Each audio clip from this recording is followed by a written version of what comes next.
അൻവറിന്റെ വീട്ടിലെ അർദ്ധരാത്രിക്ക് പിന്നാലെ എല്ലാ കുറ്റവും ഷാഫിയുടെ തലയിൽ കെട്ടിവെക്കുമ്പോൾ PC വിഷ്ണുനാഥിനെയും കുട്ടി മങ്കൂട്ടത്തിലിനെ ജീപ്പിലിട്ട് നിലമ്പൂരങ്ങാടി കറങ്ങുന്ന ഒരൊന്നൊന്നര കാഴ്ചയുണ്ട്. അതൊന്ന് കാണാം.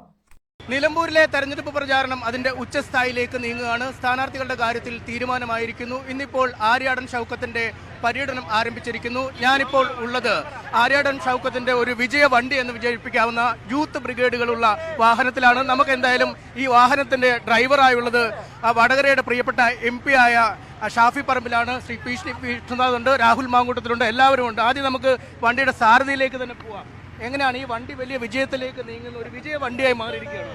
ഈ വണ്ടി പണ്ട് വിഷ്ണുവേട്ടൻ കഴിഞ്ഞ ഞങ്ങളുടെ KPCCയുടെ പുതിയ ടീം ചാർജ് എടുത്ത് ഞങ്ങൾ ലീഡർ സ്മൃതി മന്ദിരത്തിൽ തുടങ്ങി പുതുപ്പള്ളി പോയി ആർ ശങ്കർജിയുടെ അവിടെ പോയി അത് കഴിഞ്ഞ് KPCCയിലേക്ക് എത്തിയപ്പോൾ വിഷ്ണുവേട്ടൻ പറഞ്ഞൊരു വാചകം ഞാനൊന്ന് കടമെടുത്തോട്ടെ. വണ്ടി അന്ന് KPCCയിലേക്കല്ല, ഈ വണ്ടി ഞങ്ങൾ ഐക്യ ജനാധിപത്യ മുന്നണിയുടെ വണ്ടി യാത്ര അവസാനിപ്പിക്കാൻ പോകുന്നത് 2026 രാജ്ഭവനിലേക്കാണ്. ആ രാജ്ഭവനിൽ അന്ന് മുഖ്യമന്ത്രി സത്യപ്രതിജ്ഞ അധികാരമേൽക്കുന്നതിന്റെ ഭാഗമായി പിന്തുണ അറിയിക്കാൻ വേണ്ടി കക്ഷി നേതാക്കന്മാരെയും കൊണ്ട് പോകും. അതിന് കരുത്തായി ഈ നിലമ്പൂരിലെ വിജയം മാറും. കേരളത്തിലെ ജനങ്ങൾ നിലമ്പൂരിലേക്ക് ഉറ്റുനോക്കുക. ഞാൻ നിലമ്പൂർക്കാരോട് വെറുതെ മീറ്റിങ്ങുകളിൽ ചോദിച്ചു, പാലക്കാട്ടെ തെരഞ്ഞെടുപ്പ് നടക്കുമ്പോൾ നിങ്ങൾ എന്താ ഉറ്റുനോക്കിയത്? UDF ജയിക്കണം. തൃക്കാക്കരയിലോ പുതുപ്പള്ളിയിലോ ഒക്കെ ഇവർ ഉറ്റുനോക്കിയിരിക്കുകയായിരുന്നു. അതുപോലെ ഇപ്പൊ നിലമ്പൂരിലെ ജനങ്ങളെ കേരളമെമ്പാടും ഉറ്റുനോക്കുകയാണ്. ഈ ജനവിരുദ്ധ ഭരണകൂടത്തിന്റെ പ്രയാസം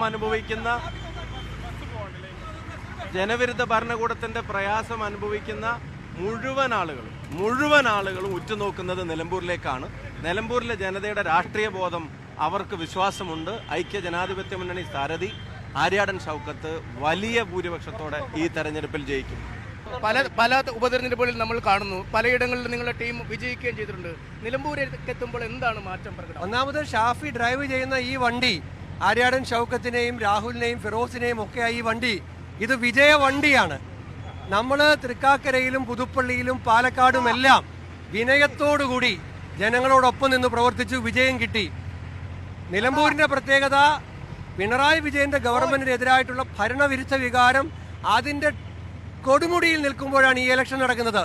പിണറായി വിജയന്റെ ഗവൺമെന്റിനെ തോൽപ്പിക്കാൻ കിട്ടുന്ന ഒരവസരവും ജനം പാഴാക്കില്ല. അതുകൊണ്ട് ഉജ്ജ്വലമായ ഭൂരിപക്ഷത്തിൽ ശ്രീ ആര്യാടൻ ഷൗക്കത്ത്, ശ്രീ ചാണ്ടി ഉമ്മനും ഉമാ തോമസും രാഹുൽ മാങ്കൂട്ടവും ഉപതെരഞ്ഞെടുപ്പിൽ കൂടി നിയമസഭയിലേക്ക് വന്നതുപോലെ ആര്യാടൻ ഷൗക്കത്തും ഈ വിജയ വണ്ടിയിൽ നിയമസഭയിലെത്തും. രാഹുല്, ഒരു സ്ഥാനാർത്ഥിയെ ഒരു മുന്നണിക്ക് കൊടുക്കാൻ പറ്റിയ ആളാണ് താങ്കളാണ് ആദ്യത്തെ OLX വെടി പൊട്ടിച്ചത്. അത് വല്ലാതങ്ങ് കയറി കൊണ്ടു. ഇപ്പോൾ വലിയൊരു ആവേശം നിങ്ങളുടെ ക്യാമ്പിൽ പ്രകടവുമാണല്ലേ? തീർച്ചയായിട്ടും ഞങ്ങൾക്ക് അവർ പാർട്ടിയുടെ ഉത്തരവാദിത്തപ്പെട്ട ഒരാൾ സ്ഥാനാർത്ഥിയാകണമെന്ന് നിർബന്ധമുണ്ടായിരുന്നു. അത് ഞങ്ങളുടെ സ്ട്രാറ്റജി തന്നെയാണ്, അത് ഓപ്പണായിട്ട് പറയാമല്ലോ. കാരണം സ്വതന്ത്രമാരായ ഏതെങ്കിലും ഡോക്ടർമാരെ നിർത്തിയിരുന്നേ പറഞ്ഞേനെയും ആ ഡോക്ടറുടെ ചികിത്സാ പിഴവ് കൊണ്ടാണ് തോറ്റുപോയതെന്ന്. ഇനിയിപ്പോൾ ഒന്നുമില്ലല്ലോ, സർക്കാരിൻ്റെ പിഴവ് കൊണ്ട് തോറ്റു എന്ന് ഞങ്ങൾക്ക് പറയാൻ പറ്റും. ഇപ്പോൾ അവർക്ക് എന്തോ ഒരു ആഘോഷമൊക്കെ തോന്നുന്നുണ്ടല്ലോ. ആ ആഘോഷമൊക്കെ 23-ാം തീയതി കഴിയുമ്പോൾ ബാക്കി പറയാം. നമുക്ക് 23-ാം തീയതി കഴിയുമ്പോൾ അറിയാം ആരാണ് ഫോർ സെയിൽ എന്ന്. അവർക്ക് ഇടാൻ പറ്റിയ ഏറ്റവും കരുത്തനായ സ്ഥാനാർത്ഥി തന്നെ നിലമ്പൂർക്കാരൻ തന്നെ സ്വരാജ് അല്ലേ? ഞങ്ങളങ്ങനെ ഈ ഒരാളുടെ കരുത്ത്, ഞാനൊരു തെരഞ്ഞെടുപ്പിൽ മത്സരിച്ച ഒരാളാണ്. ഒരാളുടെ കരുത്ത് വിലയിരുത്തേണ്ടത് ജനങ്ങളാണ്. എങ്കിലും ഇങ്ങനെ കരുത്തനാണെന്നൊക്കെ നിങ്ങൾ പറയുമ്പോൾ ഞാനൊരു ഉദാഹരണം പറയാം, ഒരു പൊളിറ്റിക്കൽ ഉദാഹരണം പറയാം. 2021 നിയമസഭാ തെരഞ്ഞെടുപ്പ്, ആ നിയമസഭാ തെരഞ്ഞെടുപ്പിൽ UDF അത്ര അനുകൂലമായിരുന്നില്ല. കാര്യമൊന്നും മാത്രമല്ല, ഒരു പ്രോ LDF തരംഗത്തായിരുന്ന സമയമാണ്. ആ പ്രോ LDF തരംഗത്തിൽ 99 CPM ജയിച്ചപ്പോഴും LDF ജയിച്ചപ്പോഴും അവർ പരാജയപ്പെട്ട സിറ്റിംഗ് സീറ്റിലെ സ്ഥാനാർത്ഥിയുടെ പേര് ഇപ്പോഴത്തെ M സ്വരാജ് എന്നാണ്. അതും പരാജയപ്പെട്ടത് CPM അത്രമേൽ ക്രൂശിച്ച, അത്രമേൽ ക്രൂശിലേറ്റിയ, അത്രമേൽ അഴിമതിക്കാരനായി ചിത്രീകരിക്കുവാൻ വ്യാജമായി ശ്രമിച്ച K ബാബുവിനെ പോലെ ഒരാളോടാണ് പരാജയപ്പെടുന്നത്. ആ മനുഷ്യൻ 5 വർഷക്കാലം ചെയ്യാത്ത തെറ്റിന്റെ പാപഭാരം മുഴുവൻ പേറി ജീവിച്ചൊരു മനുഷ്യനോട് പരാജയപ്പെട്ട ആളാണ്. അപ്പോൾ അതുകൊണ്ട് അത്ര വലിയ കരുത്തനാണ് എന്നൊന്നും ആ തലത്തിലൊരു ട്രാക്ക് റെക്കോർഡ് വെച്ചിട്ട് പറയാൻ കഴിയില്ല. പിന്നെ ജനങ്ങളാണല്ലോ അത് പറയേണ്ടത്. അതുകൊണ്ട് അതിനു മുൻപുള്ള ഏതൊരു സ്റ്റേറ്റ്മെന്റും അത് ജനങ്ങളോടുള്ള വെല്ലുവിളി ആയതുകൊണ്ട് അത് നടത്താൻ ഉദ്ദേശിക്കുന്നില്ല. പക്ഷേ ഇവിടെ നിലമ്പൂര് വോട്ട് ചെയ്യുന്നത് നിലമ്പൂരിൻ്റെ MLAക്ക് വേണ്ടിയിട്ടല്ല.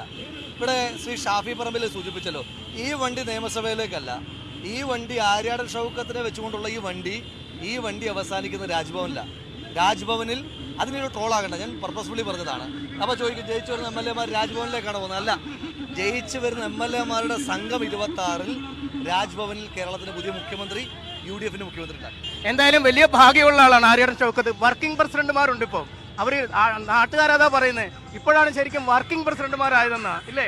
ഒരു വിജയ വണ്ടിയുമായാണ് നിങ്ങളുമായി പോകുന്നത്. തിരുവനന്തപുരത്തേക്ക് ഈ യാത്ര അവസാനിക്കുമെന്നാണ് ഇവർ ഉറപ്പ് നൽകുന്നത്. അതുകൊണ്ടാണല്ലോ ഇവര് വർക്കിംഗ് പ്രസിഡന്റാക്കിയത്. ഒരു സംശയ കാര്യത്തിലില്ല. എന്തായാലും ഈ നിലമ്പൂരിൽ ഒരു വലിയ ഭൂരിപക്ഷത്തോടു കൂടി ഐക്യ ജനാധിപത്യ മുന്നണി വിജയിക്കുമെന്ന കാര്യത്തിൽ തർക്കമില്ല.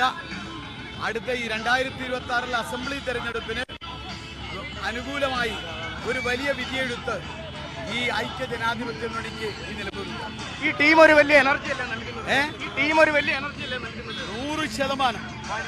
വടകരയിൽ കണ്ട് ഷാഫി ഇതുപോലെ നമ്മൾ വാഹനത്തിൽ കൊണ്ടുപോയതാണ്. പറന്നാണ് കയറിപ്പോയത്. വലിയ പോരാട്ടം എന്നൊക്കെ പറഞ്ഞിട്ട്. അതെ, അത് തന്നെയാണ് ഇവിടെ ആവർത്തിക്കാൻ പോകുന്നത്. വടകരയിലും പാലക്കാടും ഇതുപോലെ തുറന്ന വാഹനത്തിൽ ഞങ്ങളുടെ ഒരു വിജയാഘോഷമുണ്ട്. അത് കേരളം ആഗ്രഹിക്കുന്ന വിജയാഘോഷം. അതേപോലെ 23-ാം തീയതി ഇതുപോലെയുള്ള തുറന്ന വാഹനത്തിൽ ഞങ്ങൾ വിജയം ആഘോഷിക്കും. അക്കാര്യത്തിൽ ഞങ്ങൾക്ക് ഉറച്ച ബോധ്യമുണ്ട്, വിശ്വാസമുണ്ട്. ട്രെൻഡൊക്കെ തികച്ചും അനുകൂലമാണ്. തീർച്ചയായിട്ടും ജനങ്ങൾ കാത്തിരിക്കുകയാണ്. കാരണം ഈ പിണറായി സർക്കാരിനെ താഴെയിറക്കാനുള്ള ഒരു അവസരമായിട്ടാണ് ജനങ്ങൾ കാണുന്നത്. കേവലം MLA 11 മാസത്തേക്ക് ജയിപ്പിക്കുക എന്നത് മാത്രമല്ല, 2026 UDF അധികാരത്തിൽ വരണമെങ്കിൽ ഇത്തവണ ആര്യാടൻ ഷൗക്കത്ത് ജയിക്കണം എന്ന നല്ല ബോധ്യം, രാഷ്ട്രീയ ബോധ്യം നിലമ്പൂരിലെ എന്തായാലും വിജയ വണ്ടിയാണ് ഈ പോകുന്നത്. ഈ വണ്ടിയുടെ യാത്ര തിരുവനന്തപുരത്തെ അവസാനിക്കുള്ളൂ എന്നാണ് നേതാക്കൾ കമൽ പറയുന്നത് അല്ലേ? ഈ ആവേശവും ഈ ആത്മാർത്ഥതയും അതാണ് തെരഞ്ഞെടുപ്പ് ഞങ്ങൾ തീരുമാനിക്കുന്നത്. നിലമ്പൂരിനെ തിരിച്ചു പിടിക്കും. എന്തായാലും വിജയ വണ്ടി വിജയത്തോടുകൂടി തന്നെ തിരുവനന്തപുരത്തേക്ക് എത്തുമെന്നാണ് ഓരോ നേതാക്കളും പറയുന്നത്.